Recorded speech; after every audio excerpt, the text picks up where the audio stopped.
Yep, that's me. You're probably wondering how I got here, so stay tuned to listen to my story.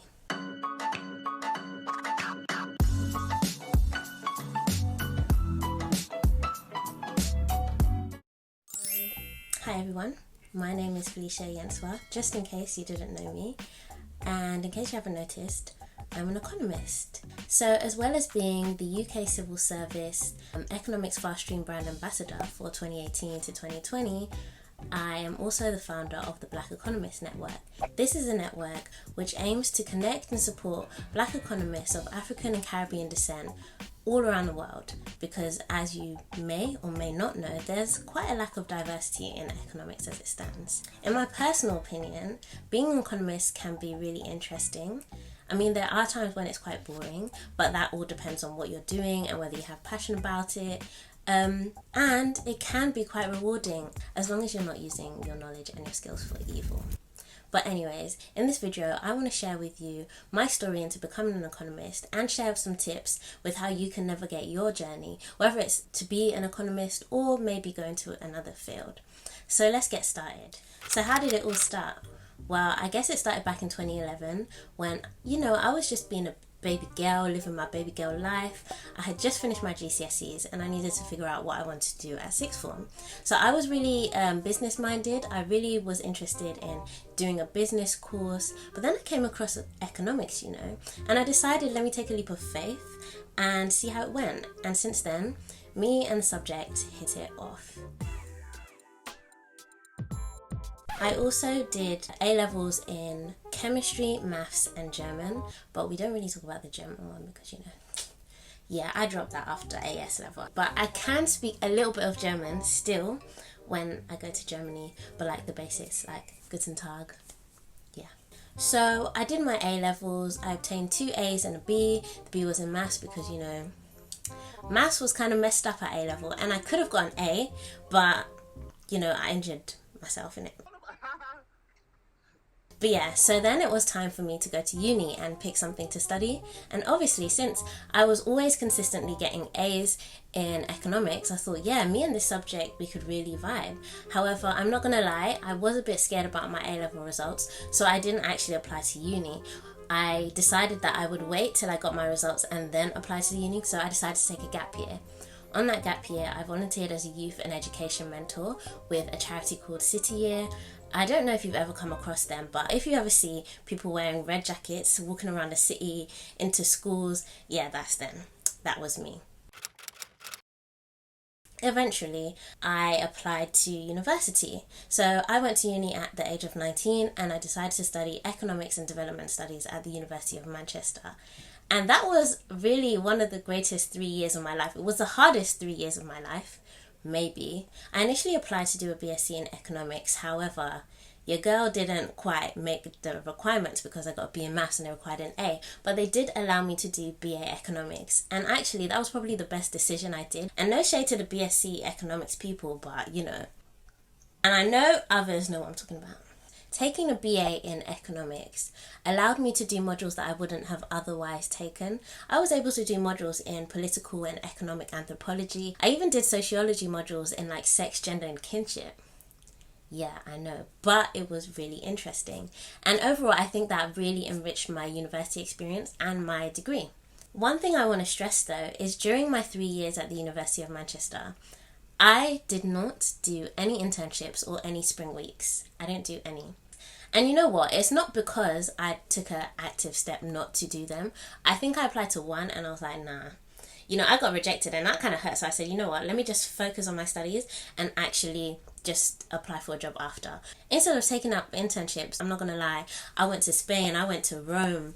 Where else did I go? I went to Ghana. I did a lot. I was actually doing more travel blog than Buhari. And this is not to say that you guys should do that, but I'm just saying you can live your best life and still succeed in life during your time at uni. I will say that you do need to get some kind of experience that gives you transferable skills so that you have something to say when it comes to the interviews for your chosen career path. So after working my butt off for 3 years in economics, some may call me a madwoman.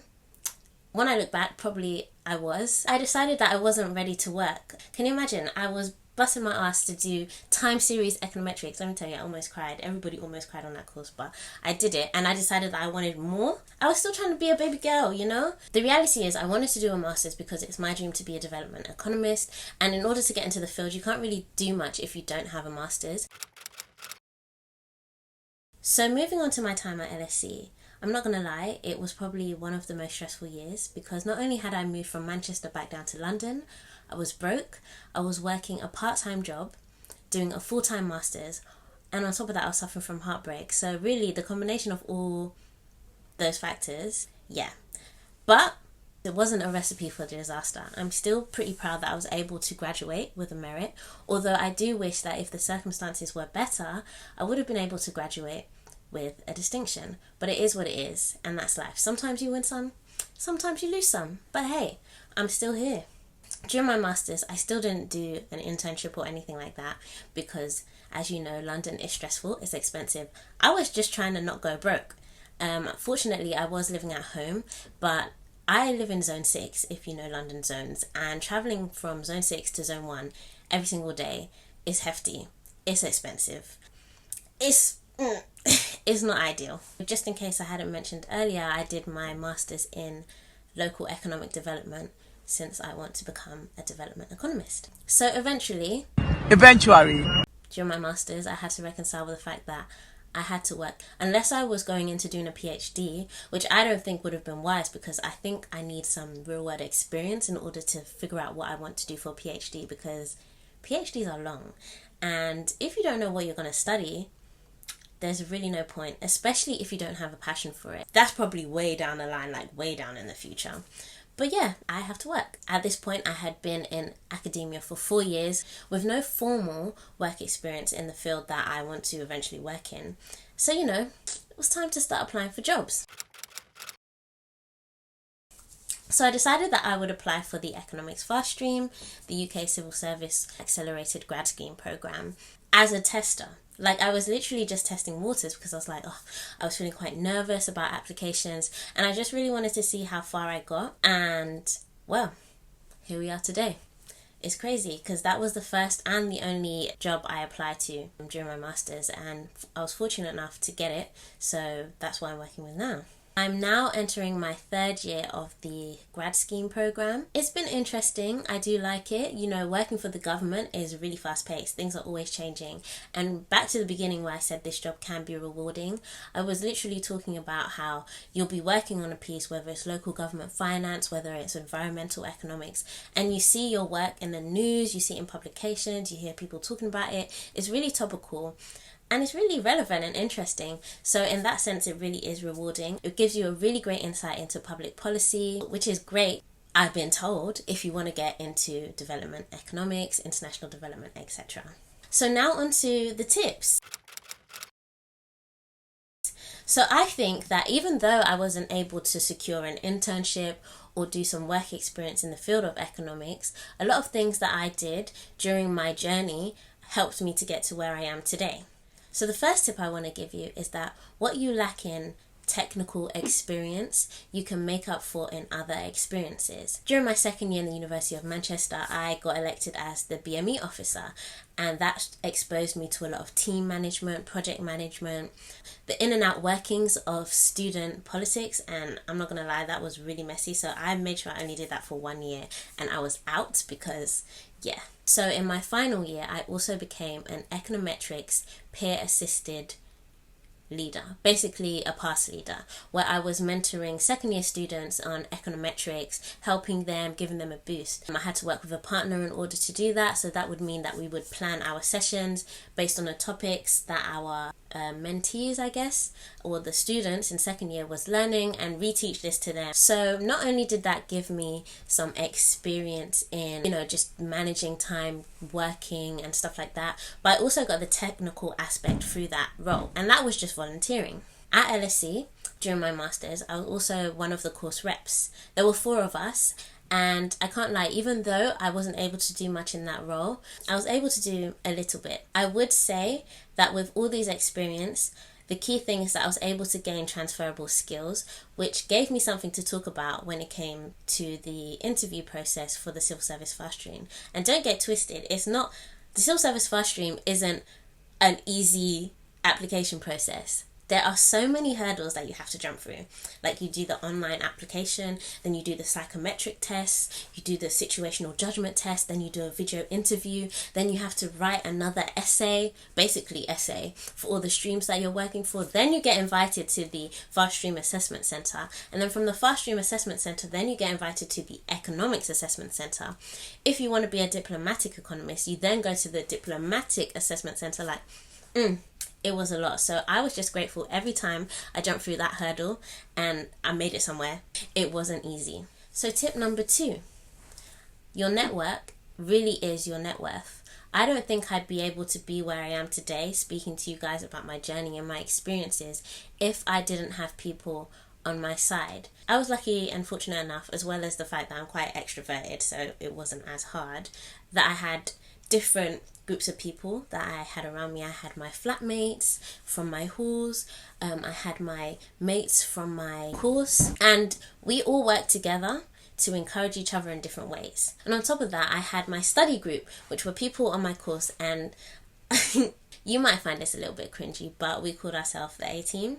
And we really were the A-team because all of us got first. We would literally stay in the library like 12 hours a day, working together, quizzing each other, cracking all these different subject questions together, and it paid off because we're all doing really well. I definitely recommend you find your crew, your study group, people who are as on it and determined as you are, and able to actually make the learning experience and the studying experience a little less lonely and a little bit more enjoyable. I also want to say, in terms of finding your network and having a solid support system, is finding a kind of mentor figure. So for me, that was one of my lecturers. I was literally in his office like every other day, probably crying. I don't know if I'm gonna do good. I was worried, and you know what? He was so great. So shout out to Paul Middleditch. There are some lecturers who they don't care. If you start crying, they will tell you, oh, okay, yeah, your 10 minutes is up. I'm so sorry. All the best. Goodbye. But it's important that you find someone that actually cares about their students. Utilize office hours. Then you have really good sources for when it comes to your referees when you're applying for a master's. And finally, my last point for today is just do the work. Like, I wouldn't be here if I didn't know what I was talking about. I wouldn't have even got through those fast stream hurdles that I was talking about. Everything I did, I made sure I knew what I was doing. I knew what I was talking about. I made sure I studied hard. And I will say I was fortunate enough to have a good and strong support system, whether that was my family, whether that was my friends, whether that was my mentor. Shout out to Paul Middleditch and the A-team. In conclusion, I would say that those are the 3 tips and pieces of advice that I would give to you on any career journey, actually, but more so in economics because that's probably why you clicked this. There is no fixed path into economics. I guess the key part in getting into economics is knowing what you're doing, getting a good degree with a good grade, and utilizing your networks so that you can get to where you need to go to. So that's it for today's video. I hope you guys found it useful, and if you do have any questions that you would like to ask me, whether it's a little bit more about LSE, whether it's a little bit more about studying a BSc versus a BA, just you name it, anything like that, please do let me know, and I can do an economist FAQs if that's what you're interested in. But yeah, feel free to like, comment, maybe subscribe, because I do want to make a little bit more content like this that might be able to help someone in the future. And yeah, that's it for today's video. I hope you enjoyed.